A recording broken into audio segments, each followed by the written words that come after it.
okulayizibwa kwa abadde Deputy Mufti wa Uganda Muslim Supreme Council Sheikh Ssemambo asobodde okulabika nti munnange alayira olunaku olwaleero nga mufti w'ekiseera owa Uganda. Mukadde kano yagala kwegatta ku musasi waffe Mubiru ali gangu emikolo gino gye gigendedde maaso era tufune ebigambo bya abadde Deputy Mufti nga kati ye mufti ow'ekiseera ow'akasozi aka Kampala mukadde.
Mubiru Ali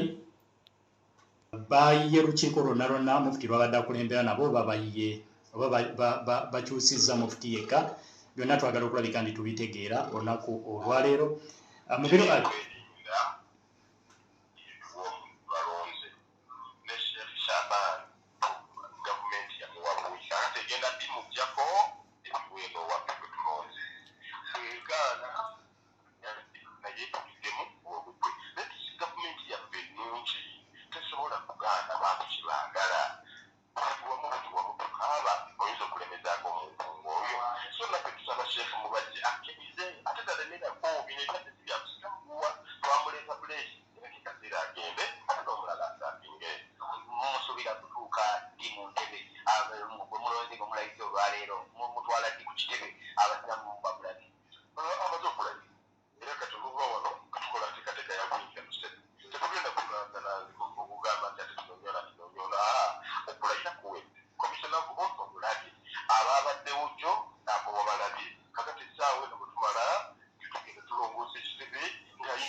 ebirayiro bye nga mufti omujja agenda okutwala akaseera kano okumala ebbanga lya myezi 6 nga balirira akakiiko akateereddwawo ak'abantu 11 okusobola okulaba nti nno kafulumya alipoota ekanaaba kafulumiza ate genasembule esobola okulaba nti eyitayitamu mwebyo binabifulumye takbiri obadde oziwulira n'ebigenda maaso